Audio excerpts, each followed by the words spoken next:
ಈ ಮೂವಿ ನೋಡಿದ್ಮೇಲೆ ನನಗನ್ಸಿದ್ದು ಥಿಯೇಟರ್ನಲ್ಲಿ ಮಿಸ್ ಮಾಡ್ಕೋಬಾರ್ದಿತ್ತು ಅಂತ. ಒಂದೇ ಥರದ ರೋಟೀನ್ ಮೂವಿಗಳನ್ನು ನೋಡಿ ಸಾಕಾಗಿದ್ದವರು ಈ ಮೂವಿ ನೋಡಲೇಬೇಕು. ಮೂವಿ ಹೆಸರು ಬೈಸನ್ ಅಂತ. ಇದನ್ನು ಮಾರಿ ಸೆಲ್ವರಾಜ್ ಅವರು ನಿರ್ದೇಶನ ಮಾಡಿದ್ದಾರೆ. ಧ್ರುವ್ ವಿಕ್ರಮ್ ಮತ್ತು ಅನುಪಮ ಪರಮೇಶ್ವರನ್ ಅವರು ಮೇನ್ ರೋಲ್ಗಳಲ್ಲಿ ಕಾಣಿಸಿಕೊಂಡಿದ್ದಾರೆ. ಇದು ಫೇಮಸ್ ಕಬಡ್ಡಿ ಆಟಗಾರ ಮನತಿ ಗಣೇಶನ್ ಅವರ ಜೀವನಾಧಾರಿತ ಸಿನಿಮಾವಾಗಿದೆ. ಮನತಿ ಎಂಬ ಊರಿನಲ್ಲಿ ಕಿಟ್ಟನ್ ಅಂತ ಒಬ್ಬ ಯುವಕ ಇರ್ತಾನೆ. ಅವನಿಗೆ ಕಬಡ್ಡಿ ಅಂದರೆ ತುಂಬ ಇಷ್ಟ. ಕಬಡ್ಡಿಯಲ್ಲಿ ಇಂಡಿಯಾ ಟೀಮ್ನಲ್ಲಿ ಆಡಿ ಸಾಧನೆ ಮಾಡಬೇಕು ಎಂಬ ಕನಸಿರುತ್ತೆ.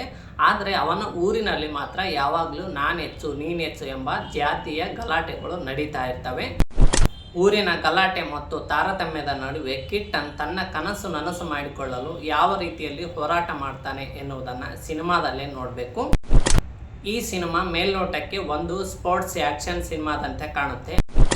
ಆದರೆ ಒಂದು ಹಳ್ಳಿಯಲ್ಲಿ ಹುಟ್ಟಿದ ತಳ ಸಮುದಾಯದ ಪ್ರತಿಭೆ ದೊಡ್ಡ ಮಟ್ಟದಲ್ಲಿ ಬೆಳೆಯಲು ಏನೇನು ಸವಾಲುಗಳು ಎದುರಾಗುತ್ತವೆ ಎನ್ನುವುದನ್ನು ಸಿನಿಮಾದಲ್ಲಿ ತುಂಬ ಚೆನ್ನಾಗಿ ತೋರಿಸಿದ್ದಾರೆ. ಸಿನಿಮಾದಲ್ಲಿ ಧ್ರುವ್ ವಿಕ್ರಮ್ ಅವರ ಆ್ಯಕ್ಟಿಂಗ್ ಸಖತ್ತಾಗಿದೆ. ಇನ್ನು ಅನುಪಮ ಪರಮೇಶ್ವರನ್ ಅವರು ಒಂದು ಎಮೋಷ್ನಲ್ ಕ್ಯಾರೆಕ್ಟರನ್ನು ಮಾಡಿದ್ದಾರೆ. ಅವರಿಗೆ ಹೆಚ್ಚು ಡೈಲಾಗ್ ಇಲ್ಲದಿದ್ದರೂ ಕೂಡ ಅವರ ಪಾತ್ರ ಮೌನದಿಂದಲೇ ಅನೇಕ ವಿಷಯಗಳನ್ನು ಹೇಳುತ್ತೆ. ಸಿನಿಮಾದಲ್ಲಿ ಬರುವ ಒಂದೊಂದು ಆ್ಯಕ್ಷನ್ ಸೀಕ್ವೆನ್ಸ್ಗಳು ಅದ್ಭುತವಾಗಿವೆ. ಸಿನಿಮಾ ಪ್ರಾರಂಭದಿಂದ ಕೊನೆಯವರೆಗೂ ನಮ್ಮನ್ನು ಹಿಡಿದಿಟ್ಕೊಳ್ಳುತ್ತೆ. ಮಾರಿ ಸೆಲ್ವರಾಜ್ ಅವರು ಈ ರೀತಿಯ ಶೋಷಿತರ ಕಥೆಗಳನ್ನು ಹೇಳುವುದರಲ್ಲಿ ತುಂಬ ಫೇಮಸ್ಸು. ಅವರು ಕತೆ ಹೇಳುವ ವಿಧಾನ ನನಗೆ ತುಂಬ ಇಷ್ಟ ಆಯಿತು.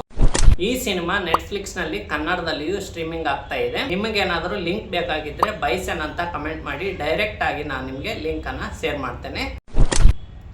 ಈ ವಿಡಿಯೋ ಇಷ್ಟ ಆಗಿದ್ದರೆ ಲೈಕ್ ಮಾಡಿ, ಶೇರ್ ಮಾಡಿ ಮತ್ತು ಫಾಲೋ ಮಾಡೋದನ್ನು ಮರಿಬೇಡಿ.